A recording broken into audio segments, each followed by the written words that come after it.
Kinoshita Utage adalah seorang gadis SMA berumur 17 tahun yang sangat mengidolakan Fukuhara Tamon dari grup idol bernama Face. Sejak terbentuknya grup idol ini, nama Face sudah melejit ketika debut pada 2 tahun yang lalu. Tamon sangat terkenal sebagai pemimpin grup, ganteng dan sangat liar yang membuat para gadis meleleh hatinya.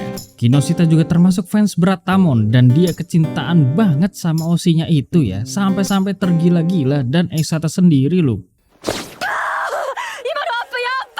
Let's go. Bahkan Kinoshita sampai membeli semua merchandise, foto-foto, poster Tamon, ya pokoknya lengkap pakai banget guys. Matanya juga tidak bisa lepas dari wajah ganteng sekaligus pesona yang dimiliki oleh Tamon. Imajinasi liar para gadis benar-benar tersalurkan secara sempurna, termasuk Kinoshita sendiri.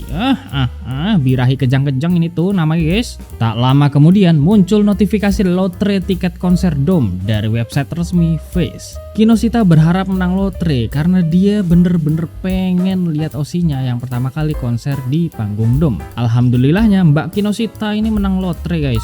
Kinoshita juga bekerja paruh waktu di sebuah perusahaan bersih-bersih demi bisa membeli semua hal tentang Tamon kesayangannya ya. Kebetulan dia mendapat pekerjaan tambahan karena salah satu karyawan di sana sedang menjalani pengobatan rawat inap. Tentu saja Mbak Kinoshita sangat bersemangat guys ya, karena bisa dapat uang tambahan gitu. Setelah dia menerima berkas dokumen klien dari atasannya, Kinoshita segera ke apartemen kliennya dan ternyata di sana adalah tempat tinggal Tamon. Wah jelas ini Mbak Kinoshita seneng pakai banget ya, karena bisa melihat kesehariannya Tamon. Tapi ya Kinoshita harus profesional dalam menjalani kerjaannya dan tidak boleh sampai mengganggu Tamon. Setelah Kinoshita masuk ke kamar apartemen Tamon, terlihat semua barang di sana yang seperti kapal pecah berserakan di mana-mana, guys. Bahkan Kinoshita terkejut setelah melihat Tamon mode suram, ala-ala introvert yang sedang menyendiri pojokan gitu. Perusahaan jasa bersih-bersih tidak memberitahu Tamon bahwa yang datang ke sana adalah seorang gadis muda. Tamon ketakutan karena tidak bisa menjadi sosok idol ketika di rumah, dan dia sudah seperti serangga busuk yang akan dibunuh sebentar lagi. Jika sisi buruknya terungkap ke publik, tamatlah sudah riwayat Tamon. Di dalam hati Kinoshita, dia tidak berpikir Tamon seperti itu, dan dia juga tidak akan mengungkapkan hal ini ke publik. Justru sebaliknya, Kinoshita khawatir dengan kondisi Tamon saat ini. Konser Dome sebentar lagi akan dimulai dan mental Tamon tidak stabil seperti ini karena tekanan sosial sekaligus ekspektasi tinggi para fans ya. Kinoshita tidak ingin Tamon pensiun dini dari grup idol.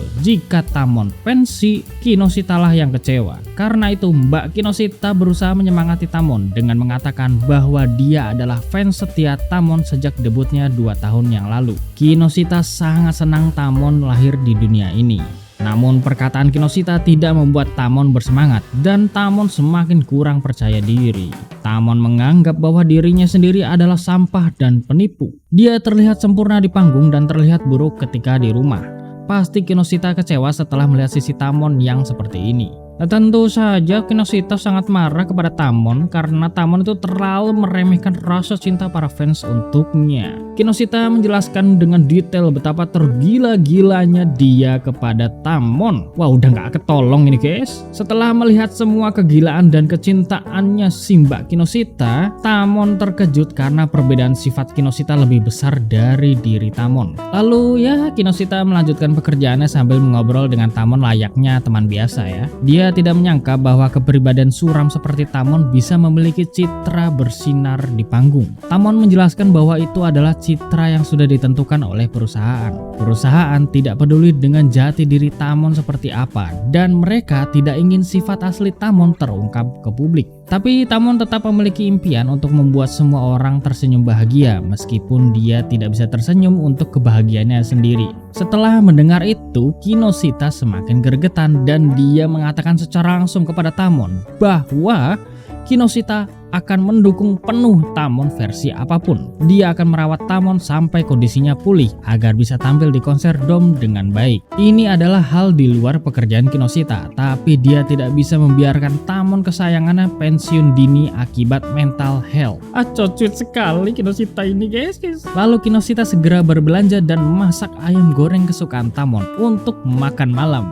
Dia tidak ingin Tamon makan mie instan terus menerus, jadi Kinoshita akan masak makanan bernutrisi untuknya setiap hari. Pokoknya Tamon kudu banget nurut untuk makan sehat yang dibuat oleh Kinoshita. Gak ada tapi-tapian dan gak ada pilih-pilih makanan. Ini galak juga ya Mbak Kinoshita guys. Ya demi Tamon kesayangannya gitu loh. Setelah Tamon mencicipi makanan Kinoshita, tiba-tiba reaksi Tamon berubah mode ke versi idolnya dan langsung menerjang Kinoshita. Sudah lama Tamon tidak merasakan kenikmatan ini dan Tamon akan memakan semua milik Kinoshita sampai puas.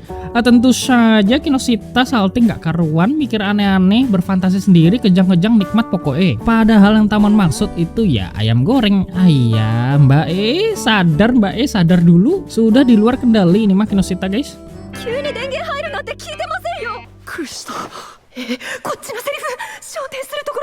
Nah kan senyum-senyum dah lo semua yang nonton ini masih jomblo kan? Iya. Keseharian mereka pun dimulai dan Kinoshita berbelanja setiap hari demi masak makanan sehat untuk Tamon kesayangannya. Berhari-hari mereka jalani keseharian bersama. Kinoshita galak ke Tamon lagi, lalu mereka makan bersama, mengobrol dan lain-lain. Perlahan kondisi Tamon mulai stabil dan pesona energiknya diketahui oleh reporter TV dalam tayangan ulang suatu wawancara. Tamon menjawab bahwa dia akhir-akhir ini makan makanan yang bernutrisi tinggi.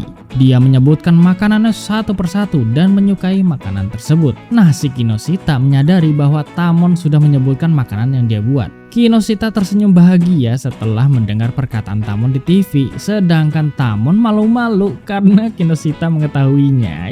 Kinoshita juga membantu Tamon selfie untuk keperluan promosi di perusahaannya. Tamon kalau di rumah tuh nggak bisa aktifin mode idolnya gitu kalau misalkan nggak di-trigger sesuatu oleh Kinoshita ya. Nah tentu saja Kinoshita dengan senang hati membantunya. Hitung-hitung bisa makin puas natap wajah gantengnya Tamon gitu kan, yang versi idol guys. Bahkan Kinoshita juga menantikan foto-foto terbaru Tamon rilis resmi di majalah-majalah promosi. Dia nggak akan bosan melihat kegantengan Tamon tiap saat. Pokoknya Tamon adalah pria terbaik di hati Kinoshita. Hai, Tamon langsung berbalik badan dan tersenyum-senyum bahagia dong. Nah, Kinoshita sudah masak makan malam untuk Tamon dan dia harus segera pulang karena sudah larut malam. Suram-kun, makan selagi hangat. Perhatian banget mbaknya, ya Allah. Mana si Tamon udah ada nama kesayangan kan? Suram-kun. Lalu Tamon berterima kasih kepada Kinoshita yang sudah perhatian dan merawatnya selama ini. Tamon merasa sudah lebih baik sekarang dan bisa tampil di konser Dome nanti. Berkat Kinoshita, Tamon kembali bersemangat dan dia sangat senang ada Kinoshita di sisinya. Setelah mendengar itu, Kinoshita terharu bersyukur karena sebagai fans setia bisa membantu Tamon seperti ini. Nah, ketika Tamon mode suram tersenyum kepada Kinoshita, wah, Kinoshita melamun sesaat guys, dan hatinya tuh jedak sangat kenceng. Luapan hatinya tuh udah gak bisa dia tahan lagi dan Kinoshita langsung menerkam Tamon dengan brutal. Tiba-tiba manajer Tamon datang dan memarahi Kinoshita karena sudah bersikap di luar pekerjaannya. Dia juga marah kepada Tamon karena Tamon tidak berhati-hati dengan mode idolnya yang bisa membuat para gadis gampang jatuh cinta. Kinoshita meminta maaf sebesar-besarnya kepada manajer Tamon dan segera pulang. Tentu saja hati Kinoshita tuh masih jedak-jeduk kenceng banget guys. Dan akhirnya dia menyadari bahwa perasaan yang dia miliki bukan hanya sekedar fans aja gitu. Hal ini tidak bagus untuk Kinoshita karena dia bisa merepotkan Tamon. Nah, beberapa hari kemudian tersebar sebuah berita yang mengatakan bahwa ada stalker yang masuk ke apartemen Tamon dan memeluknya. Tentu saja Kinoshita ini mengira bahwa itu adalah berita tentang dia. Kinoshita sangat depresi karena perasaannya itu sedang menggebu-gebu karena Tamon. Jika seperti ini terus, Kinoshita bakalan beneran semakin jatuh cinta kepada Tamon dan menerekamnya terus-menerus. Alamak, bringosnya ini cewek satu guys. Karena hal itu, Kinoshita akan menjadi fans berat Tamon dari kejauhan saja untuk menghindari perasaan yang dia miliki untuk Tamon. Nah, ART yang biasa mengurus kamar apartemen Tamon juga sudah pulih dan akan segera bekerja hari itu. Tamon sedih karena Kinoshita tidak kembali bekerja di sana lagi. Tibalah hari konser Face dimulai. Semua fans hadir dan memenuhi dome yang sangat luas ini. Pertama kalinya Face konser di dalam dome yang megah dan para fans sangat bersemangat untuk menanti bukan performance face. Dari lagu pertama, Kinoshita tuh bisa nahan diri untuk tidak terlalu bersemangat ya. Dia menitihkan air mata dan tahu bahwa rasa cintanya tuh gak bakal terwujud karena Tamon adalah harta nasional, bukan untuk dirinya sendiri. Tamon adalah idol bersinar, sedangkan Kinoshita hanya gadis SMA biasa. Ketika konser Face menjelang lagu penutupan, Kinoshita itu udah nggak tahan lagi dan dia bersorak untuk terakhir kalinya kepada Tamon kesayangan, sekaligus menangis sendirian di antara kerumunan para fans. Ya Allah. Setelah konser pertama selesai, Kinoshita masih nangis terseduh-seduh bercampur dengan rasa bahagia bisa melihat Tamon gantengnya bernyanyi di atas panggung megah ini. Tapi tiba-tiba Kinoshita ditarik tangannya oleh Tamon untuk masuk ke ruangan staff. Tentu saja Kinoshita terkejut karena dia tidak menyangka bahwa Tamon bisa menemukannya di area yang seluas ini. Tamon mengatakan bahwa dia melihat Kinoshita di kursi penonton tadi. Dia ingin membuat semua orang tersenyum, tapi kenapa malah Kinoshita yang nangis sendirian? Dan juga kenapa Kinoshita menghilang begitu saja darinya tanpa pamitan apapun? Tamon menduga bahwa Kinoshita menangis karena dia sengaja berhenti datang ke apartemen Tamon. Kinoshita terharu karena Tamon bisa menyadari keberadaannya di antara ribuan penonton di sana. Dia juga mengatakan bahwa siapapun fans pasti ingin lebih mengenal Oshi-nya, termasuk Kinoshita yang ingin lebih mengenal Tamon sedalam mungkin. Tapi hal ini tidak baik karena itu adalah keegoisan dan peraturan yang tidak bisa dilanggar bagi para fans. Bahkan Kinoshita juga kemungkinan akan merepotkan Tamon ke depannya. Tapi Tamon tidak peduli dengan itu. Repot atau enggaknya hanya Tamon yang berhak menentukan. Yang terpenting adalah Tamon membutuhkan Kinoshita. Titik. Dia tidak ingin Kinoshita menghilang lagi. Tamon ingin Kinoshita selalu berada di sisinya. Jelas hati Mbak Kinoshita meleyot guys. Cewek mana coba yang bakal nolak permintaan begitu dari cowok tercintanya? Ada. Anta ga inai to dame nanda. Ore no yoko de ore wo ose yo. Kotowaru nante.